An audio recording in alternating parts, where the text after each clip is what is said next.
The first time Emily Carter heard the song, she felt something inside her freeze, an unexplainable stillness, like her heart was holding its breath. It played softly through the speakers of a small cafe in downtown Portland, a place she visited every Friday after work. She barely noticed music on most days, but this one felt strangely familiar, like someone had written her memories into a melody.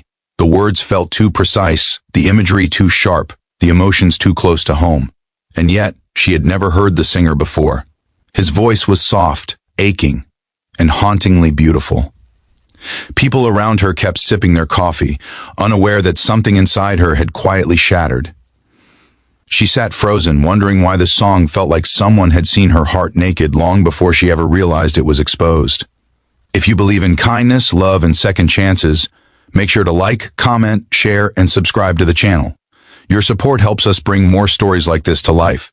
Emily didn't know it yet, but the man behind the voice, the man who wrote every word of that song, had once sat beside her in high school, scribbling lyrics on the back of his notebooks, while stealing glances at her profile illuminated by classroom window light.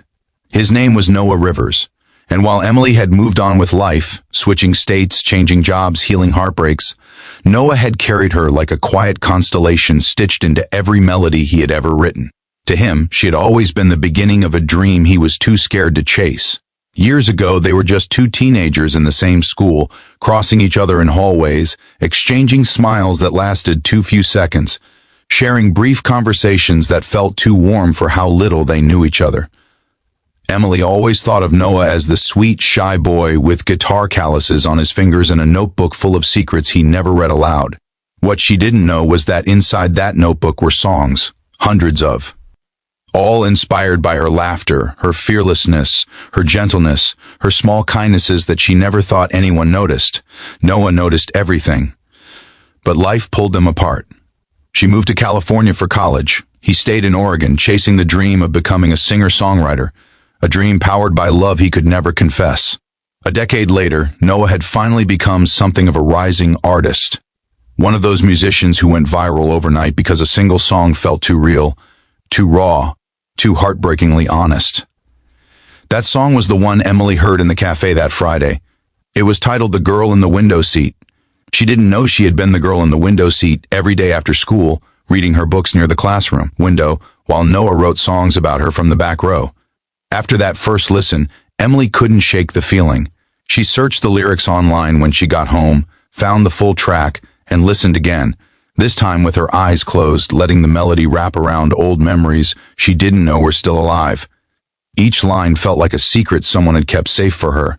The way the song described the way she tucked her hair behind her ear when she was nervous, the way her eyes softened when she talked about things that mattered to her, and the way she sat alone but looked like she belonged everywhere. All of it was too accurate. And then came the line that made her chest tighten. I loved her quietly so she could live loudly. She replayed it 3 times. No one had ever loved her like that. No one had ever even come close. In the following days, she became almost haunted by curiosity. She watched Noah's interviews online. His voice was deeper now, more confident, but still gentle, still careful with words. When people asked him who the song was about, he always gave the same soft smile and said, someone from a long time ago, someone who never knew. Emily's breath caught when she heard him say that. A strange ache formed in her chest. A feeling that was equal parts longing, confusion, and nostalgia. Could it be her? Or was she just projecting her own lonely heart onto a story that wasn't hers? But the truth revealed itself unexpectedly. One night, while scrolling through YouTube comments under the live version of Noah's song, she saw a username she recognized instantly. Her own former classmate, Marissa. The comment read, "Crazy to think this song is about a girl we all went to school with. Noah used to write about her every day." Emily's heart began pounding so hard she felt dizzy. She reread the comment 5 times, her hands shaking. A flood of memories washed over her. The shy smiles, the stolen glances, the way Noah always seemed to be paying attention without ever giving himself away. It was her. He had written songs about her, and she had never known. For 2 days, she carried that truth like a fragile piece of glass, beautiful yet terrifying. She didn't know what to do with it. She was 30 now, healing from a breakup, 2 years old but still tender, trying to build a career, trying to understand what she really wanted from life.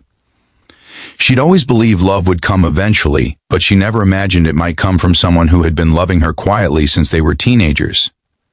In moments of stillness, she wondered why he never told her. Was he scared? Did he think he wasn't enough? Or did he think she wouldn't care? And then she thought about the timing. Maybe it was too late now. Maybe she was a memory to him, a muse who lived in his lyrics but not in his life. But the more she tried to push these thoughts away, the more persistent they became. So she made a decision that scared her, a decision she almost talked herself out of a dozen times. She bought a ticket to Noah's upcoming Portland concert. On the night of the show, the venue buzzed with warm lights, soft chatter, and the electricity of people waiting for something meaningful. Emily stood near the back, her heart pounding in her throat. She told herself she was just here to listen. She didn't need to talk to him. She didn't need answers. She just needed closure. Or maybe just confirmation that the universe sometimes wrote love stories in ways humans couldn't understand. When Noah stepped onto the stage, she felt the breath leave her body. He looked different from the boy she remembered. Taller, more confident, but still with that same gentle aura, as if he carried poetry in his bones. When he smiled at the audience, the room erupted, but Emily felt the smile land on her like a quiet, familiar warmth. He performed several songs, each one heartfelt, and she felt herself slowly dissolving into a mix of nostalgia and heartbreak. But when the opening chords of The Girl in the Window Seat began, something inside her cracked open. Noah introduced the song softly, saying, "This one is for someone who changed my life without ever knowing." Her throat tightened, tears welled. She listened to every lyric as if hearing it for the first time, even though she had played it 100 times since that Friday afternoon. Halfway through the song, Noah's eyes scanned the crowd, and then they stopped. He froze. Emily felt electricity shoot through her when their eyes locked. The world around them blurred into nothing. He stumbled on his next words, voice trembling slightly. But he continued the song, even more tenderly, his gaze returning to her again and again like he couldn't believe she was real. When the show ended, she almost left. Fear made her want to run, but something else, a pull she couldn't resist, kept her rooted. Slowly, carefully, she moved toward the backstage exit, unsure if she was allowed, unsure if she was even thinking straight. But before she could get too close, a security guard approached and said, "Ma'am, excuse me, are you Emily Carter?" Mr. Rivers asked if you could come backstage. Her heart stopped. She followed him through dim hallways until they reached a small, warm room that smelled of guitar strings and old memories. He stood there, still holding the guitar he'd used on stage.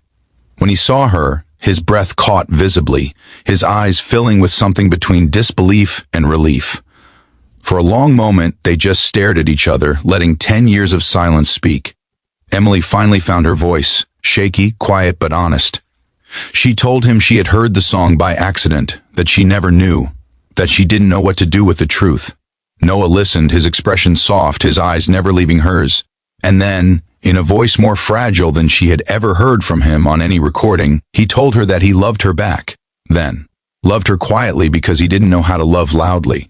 Life kept moving, but his heart never stopped writing stories about her. She had been his beginning, even if she never knew it. Something deep inside Emily softened, something she had kept guarded for too long. She realized she didn't need to understand everything. She didn't need to know the ending. All she knew was that being here, in this room, with him, felt like coming home after wandering for years. In that soft, trembling moment of truth, something incredible happened. Not dramatic, not cinematic, but real. They smiled. They breathed. They acknowledged that life had brought them back, not because of fate, but because two hearts, even after years apart, still recognized each other. If this story touched your heart, please like, share, comment, and subscribe. Your support helps us bring more emotional, meaningful stories to life. Before we close, tell us in the comments, do you believe love can find its way back even after years apart? And with that final question lingering in the air, Emily and Noah stepped out of that small backstage room, not knowing where life would take them next, but finally ready to stop running from the truth written in a decade of songs.